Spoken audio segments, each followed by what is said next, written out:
Hi, I'm Dr. Alif Musaji, the Smiling Dentist, and these are the 10 top tips I would have given to my younger self. I would have loved to have heard this wisdom when I was younger. I know it'll be valuable to you. So if you have a passion for dentistry, a passion for excellence and success, then listen closely.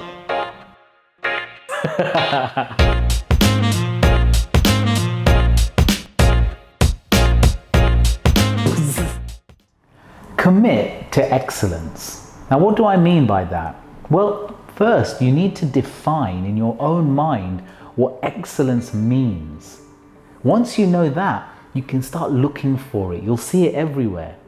Find the people who are living their life in excellence, copy them, model them, and you'll get there much faster. Learn to evaluate properly. What do I mean by this? Well, take the lessons from events as you should. So if they've gone well, celebrate.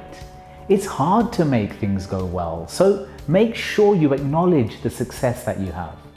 But when things don't go right, sometimes there's pain. Feel the pain. Acknowledge that pain as well. Don't live in it, don't wallow in it, but understand that something's not gone right. Know then what you have to do to make it right, and then make it your business to make that happen. Don't be afraid to fail. Failure is just a stopover on your journey to success. If you fail, learn from that failure, modify the way you're doing things until you are successful. But the take-home message is do, and don't be afraid to fail. Remember that your work is your signature. Pretend that your filling is going to be viewed by the dentist that hates you the most. Make sure that the filling they see is telling them the story about a dentist that cares and tried his best. So why is it so important for us not to be afraid of failure? Well, the science of success is just that. It's like maths. There's a formula for it. If we want success, then the first step is to get very clear. We need to be able to touch it, to taste it, to smell it, to understand what that success looks like to us. That way, we can set a course and point ourselves in that direction. But when we're getting closer and closer and closer, it's not always a smooth or a straight road. Very different, in fact. Most likely there'll be hiccups, there'll be problems along the way. You'll do something and it might even start taking you further away from where you are. So this is why it's so important for you to take action. In fact, you should take massive action. And that's the advice that a chap called Tony Robbins, who's been a huge influence and inspiration to me, says you've got to take massive action to get you to that journey that we call success. Now, when we're on that road, it's really important for us to evaluate. So as I mentioned, evaluate what you're doing. Learn to understand where you've gone right and celebrate, and also when you've gone wrong and where you need to make a course correction. It's those course corrections that keep you on that journey, on that road to success. And it's the failure that's like your signpost to say, right, that didn't work, but now I know what to do to make it work and get me closer to where I need to be. If you're afraid to fail, you'll be afraid to get on that road. And I'm afraid to say that success will never be yours. The dentist-patient relationship is so important. I think there's lots of misinformation about building rapport and being their friend. Don't do it. The best patient relationship is one of loving authority. Imagine like a parent and their child, where you have the license to tell them what they need, but you're only telling them because it's in their best interest. If you can get that relationship right, you will always do well as a dentist. I've learned the hard way how important the dentist-patient relationship is. I've had complaints in the past, and I think sometimes that came from me trying to be my patient's friend.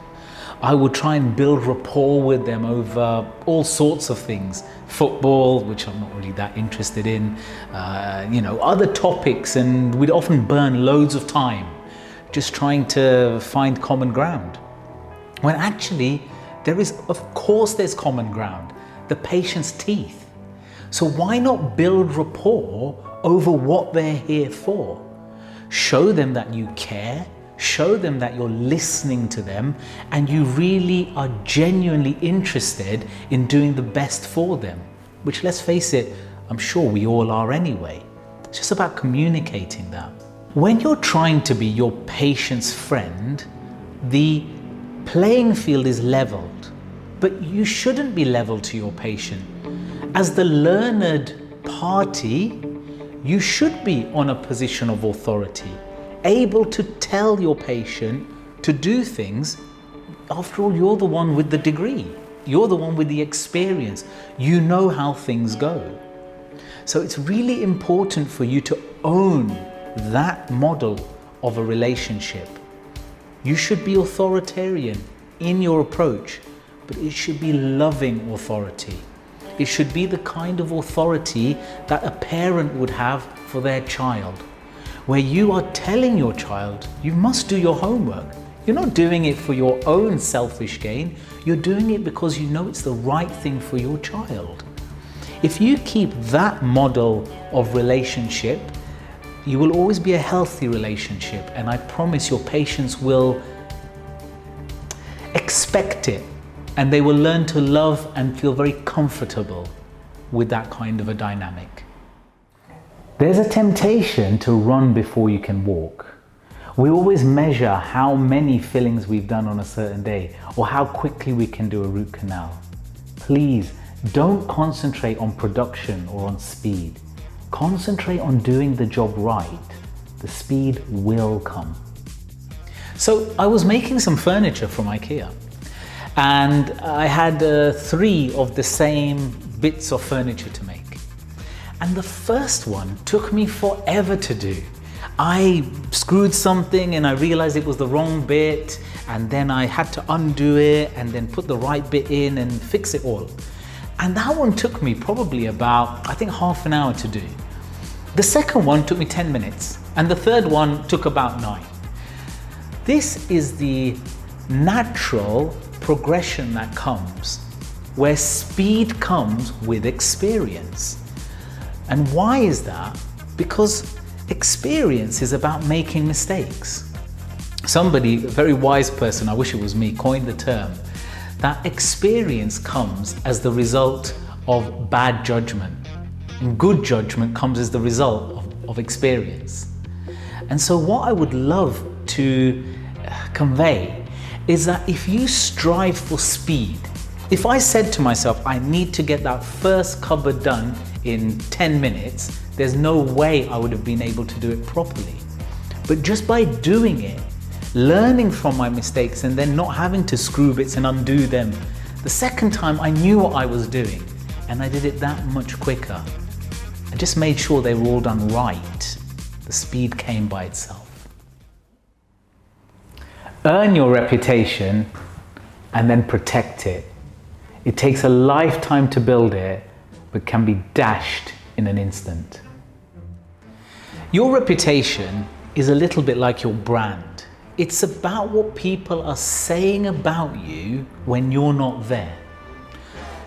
Make sure that your brand and your reputation are that's a good guy or gal. That's somebody who cares. That's somebody who's committed to quality. That's the kind of reputation you want to cultivate for yourself, but you need to earn it by being that person, doing the treatment that shows that you care. Well thought out, well planned, and well executed. Remember, if you do one bad treatment in a really difficult case, it's not going to destroy your reputation. But if you start being careless, if you start being sloppy and doing things that are beneath you, then I'm afraid your reputation will change. And and all that hard work will be down the drain. When you're treating your patients, be in control. Don't pussyfoot around them. They expect you to be confident about what you're doing. So be confident. I wish I'd learned sooner that patients expect us to not manhandle them, but not far off. Certainly be in control. Pull their lip. Push them around. Move them about. They want you to be in control. When you're really gentle and pussyfoot around them too much, that's when they start smelling the fear. They get really worried that their dentist is not in control of the situation. So go for it. Do things, move them, put them in the position that makes it easier for you to do your job. At the end of the day, no patient will complain if you've done your job well. It's when you start to compromise and feel that you can't move them and then end up, because of that, not doing the best thing, no one will thank you for that. Take photos of everything. Not only will you end up with a great portfolio of your work, which you can show to patients and your colleagues, but you will also notice things when you look back at your photos that you can improve, that you wouldn't otherwise notice. It will be such a great catalyst for improvement. It will make you better and better and better. Photographing your work is so important. This bit of kit has revolutionized my dentistry. I remember as a younger dentist, senior clinicians were always telling me to photograph my work. I didn't really understand the value until I started, so I was relatively late to it. I used to wander around in a bubble thinking that my work was pretty good, but then when I took photographs of it, well lit with a ring flash or a twin flash and with a macro lens so I can really see the detail, I started to see the small details that would give the game away. Lines where fillings joined tooth, margins of crowns, and it's only after you scrutinize your work continuously to that kind of detail that it forces you to do better and better work, because you don't want a photograph which gives the game away like that. So if you can invest in a setup like this, and most importantly, leave it out, leave it on the side so it's easy to grab, so that you can take the photos that will make you a better and better dentist. Follow through. If you say you're going to do it, then do it. It's so important to follow through and do what you say you're going to do. Why is that? It's because patients can't really judge us on the quality of our work. They can't tell how crisp my margins are or whether I've removed all the caries from the tooth. So they are going to judge me on everything that they can judge me on. So if I've said to them, I'm going to call them at 5 and then I don't, they're going to think something's up with this guy, and that's a black mark against my name. And they're starting to wonder, what else does he say he's going to do and then not do? So make sure that you follow through. Make sure, for example, your surgeries are clean and presentable. All of these small things that patients can judge you on, let it be a good tick in the box so that they know that you are the good dentist that you are striving to be. I promise, if you listen well and practice those tips, you will be a far better dentist than I will. If you enjoyed the video and you'd like to see more and learn more, then remember to like and subscribe. Smiling Dentist.